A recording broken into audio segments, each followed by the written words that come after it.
Hi friends, చూసుకున్నట్లయితే మనకి one day back మనకి ఏ విధంగా ఏఎల్పి యొక్క పోస్ట్స్ అనేవి ఇంక్రీజ్ అయ్యాయో మనకి టెక్నీషియన్కి సంబంధించినటువంటి పోస్టులు కూడా ఇంక్రీజ్ అవ్వడం జరిగింది. చూసుకున్నట్లయితే ఈ యొక్క ఇన్ఫర్మేషన్ మా దగ్గరికి 2 days బ్యాకే వచ్చింది.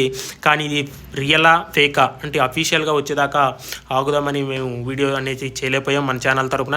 చూసుకున్నట్లయితే అదేవిధంగా ఇది అఫీషియల్ అనేది కూడా మనకి తెలియడం జరిగింది. కాబట్టి ఇది రియల్గా ఈ యొక్క నోటిఫికేషన్స్ అనేవి ఈ యొక్క టెక్నీషియన్ నోటిఫికేషన్ సంబంధించిన పోస్టులు అనేవి ఇంక్రీజ్ అవ్వడం జరిగింది. మనకి ప్రీవియస్ చూసినట్లయితే మనకి ప్రీవియస్ నోటిఫికేషన్లో మనకి 9,144 పోస్టులు అనేవి ఇవ్వడం జరిగింది. ప్రీవియస్ నోటిఫికేషన్లో మనకి ఇప్పుడు 30,365 పోస్టులను ఇంక్రీజ్ చేస్తూ మనకి అడిషనల్గా పోస్ట్స్ అనేవి యాడ్ చేయడం జరిగింది. కాబట్టి ప్రతి ఒక్కరు కూడా ఈ యొక్క సమాచారాన్ని గ్రహించండి.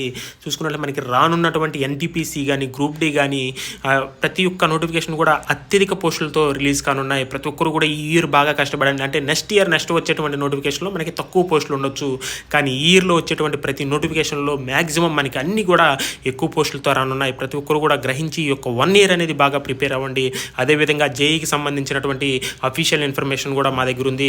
జేఈకి సంబంధించిన మొత్తం పోస్టులు మనకి 7,900 పోస్టుల వరకు కూడా మనకి నోటిఫికేషన్ అనేది అతి త్వరలో అంటే జులై లోపే మనకు నోటిఫికేషన్ రానుంది జేఈకి సంబంధించి. అదేవిధంగా డైరెక్ట్ రిక్రూట్మెంట్ ఎస్ఎస్సికి సంబంధించిన కూడా రిక్రూట్మెంట్ కూడా రానుందని, అదేవిధంగా పారామెడికల్కి సంబంధించినటువంటి ఇన్ఫర్మేషన్ కూడా మన దగ్గర ఉంది. పారామెడికల్కి సంబంధించి మనకి మొత్తంగా 1,500 పోస్టుల వరకు కూడా రావచ్చు అనేటువంటి ఇన్ఫర్మేషన్ ఉంది. అదేవిధంగా మనకి ఎన్టీపీసీకి సంబంధించినటువంటి ఇన్ఫర్మేషన్ కూడా ఉంది. ఎన్టీపీసీకి సంబంధించి మ్యాక్సిమం మనకి అండర్ గ్రాడ్యుయేట్కి సంబంధించినటువంటి పోస్టులు మొత్తంగా మనకి మ్యాక్సిమం 40,000 వరకు అంటే 2 పోస్టులు కూడా కలిపి అంటే గ్రాడ్యుయేట్ అండర్ గ్రాడ్యుయేట్ కలిపి మ్యాక్సిమం మనకి 40,000 వరకు కూడా నోటిఫికేషన్ అనేది అతి త్వరలో రానుంది. కాబట్టి ప్రతి ఒక్కరు కూడా మీ యొక్క ప్రిపరేషన్ అనేది కంటిన్యూ చేయండి. చూసుకున్నట్లయితే నా వీడియో నచ్చినటువంటి వారు లైక్ చేయండి, షేర్ చేయండి, కామెంట్ చేయండి. మీ ఫ్రెండ్స్కి కూడా అదేవిధంగా నిరుద్యోగుల కంటే బాగా ప్రిపేర్ అయ్యేటువంటి వారికి కూడా ఈ యొక్క వీడియోని సెండ్ చేయండి. ఈ యొక్క వీడియో అనేది చాలామందికి రీచ్ కాలేకపోతుంది. ప్రతి ఒక్కరు కూడా లైక్ చేయండి. వీడియో చూసిన వెంటనే ప్రతి ఒక్కరు కూడా ఆల్ ద బెస్ట్.